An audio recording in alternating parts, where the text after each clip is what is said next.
Welcome back, rescue fans. So it's been a little while since my last Roy on Rescue, and I apologize for that. Though this next topic I'm going to discuss is not something out of the ordinary from what I've talked about in the past, it continues to be an issue, and so I thought I would address it again before it's too late for you or for someone else you know.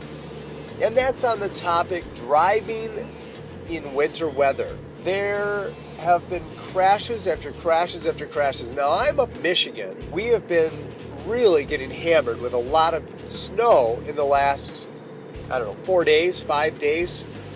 And it doesn't appear that it's going to be letting up anytime soon. So it's a little out of the ordinary because, normally we get a little bit of snow, it gets cleaned off, the salt trucks come out, things dry up, and we have very little problems. Of late, however, we've had a lot of snow. It comes down all day long, all night long, all day long. It's very cold, and so the salt does not work the same way as it usually does. In fact, salt tends not to work very well when it's colder than 20 degrees. And so keep that in mind if you're out on the roads and you see the salt trucks and the sand trucks out.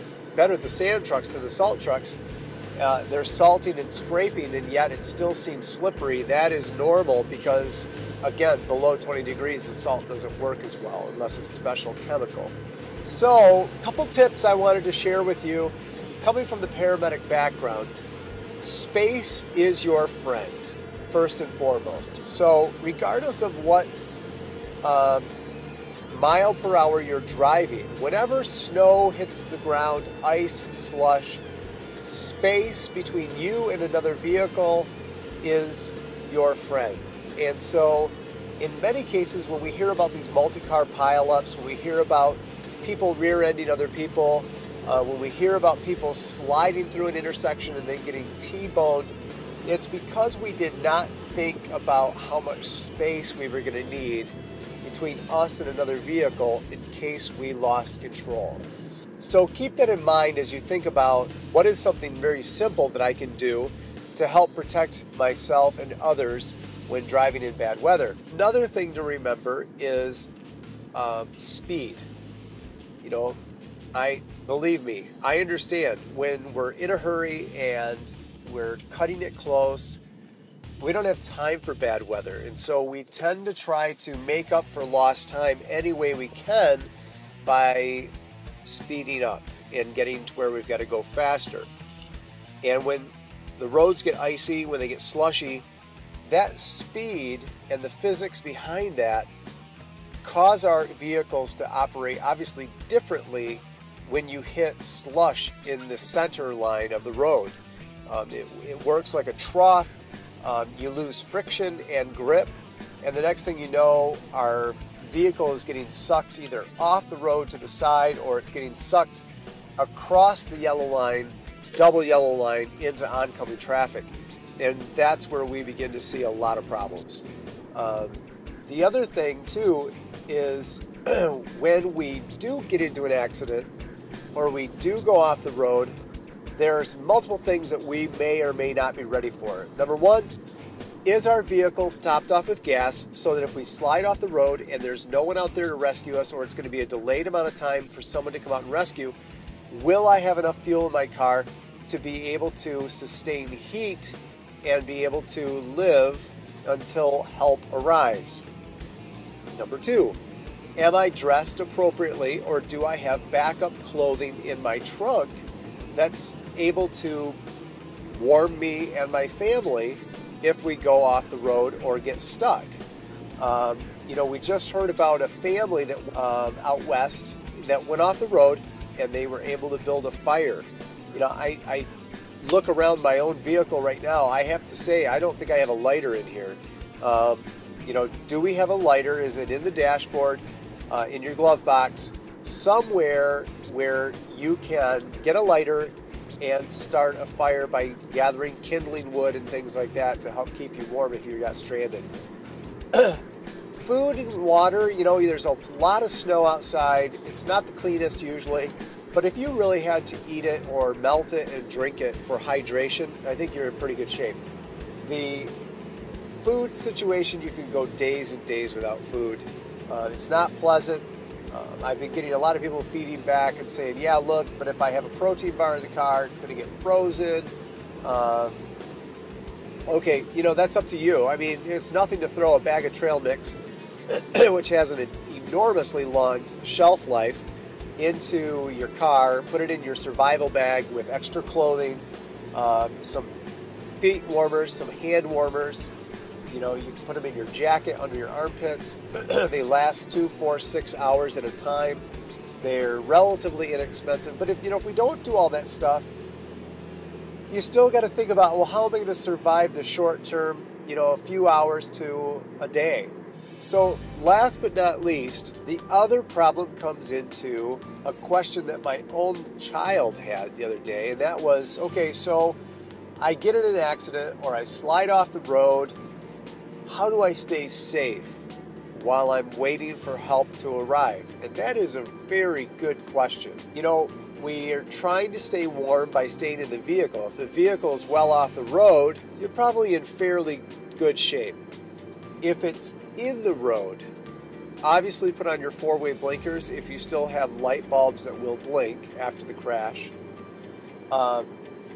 Ideally, we could put our hood up so that people know that we are stranded or that our vehicle's not working, that we have car problems. If we're proactive enough to be able to get reflective triangles or flares, we could lay them up as directed on the devices before a vehicle gets to us. So in other words, it gives them warning that they have to move over and not slam into us. If there's any way to get out of the vehicle and go to a place of safety and warmth, that would be ideal.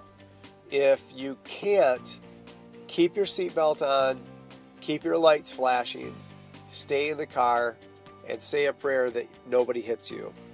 I would still say that your best bet is if you're in the road, if you're in a highway and your car was struck and the roads are slippery, the chances of more cars plowing into you are extremely high. But to say that you should get out of your car and walk out into the elements, even off to the side, I think it's very dangerous because you don't have to watch many multiple car pileups to see that cars begin to ditch it on the highway at high rates of speed. So you see them, they're swerving, they're going off to the left, they're going off to the right, they're plowing into other vehicles, they're tipping over and flipping out of control.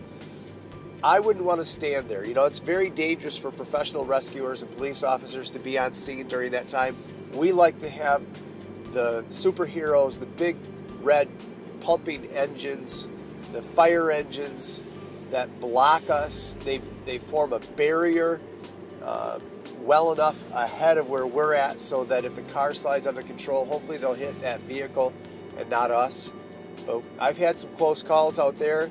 It happens. So if you are involved and you can get completely off the highway, get off the road, get to a place of safety where people will not slide out of control and hit you, that's the best idea there is. So, from RoyOnRescue, this was a little long. I hope it helps. I know it's redundant, but I still keep seeing these accidents happen, and I still see people making mistakes. And it's one thing to get into an accident, it's another to die as a result of that accident and the complications after that accident. So keep on rescuing. We've got some exciting changes for 2014. I'm looking forward to a series on health and wellness. Some of you already know that I'm extremely passionate about self-defense and protecting oneself against harm. I think it's a great crossover from RoyOnRescue called selfdefensio.com. We are looking forward to some very exciting projects based on that. There's all kinds of innovations going on at protrainings.com. So exciting stuff there. Keeping us busy, keeping us on our toes. Exciting things out there for you. You have health and wellness subjects that you would like me to discuss, research, and get you the answers. Please be sure to email them to me at royonrescue@gmail.com. I'll be happy to look up any of your health and wellness questions that you have, and you never know, they might make it onto a Roy on Rescue episode, and I'll hope that it answers your questions. Because quite honestly, the thing that's drawing me to health and wellness is after 20 some years of emergency medical services, and I'm still completely for rescue. Don't get me wrong, there has to be reactionary treatment to help people when they are in a life-threatening emergency, and that is very exciting, and there's a lot to talk about on particular subjects.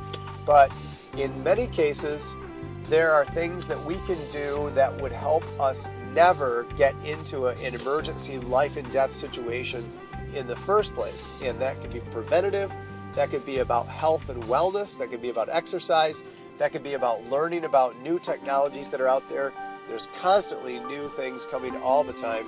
And I hope that I can become a trusted site for you to turn to ask those questions, get your answers, and learn more and more about how to live your life healthy, happy, and strong, and safe. And then if there's an emergency, how to react to that emergency and save a person's life. So I hope this helps. From Roy on Rescue, stay safe, stay well, and we'll talk to you soon. Bye-bye.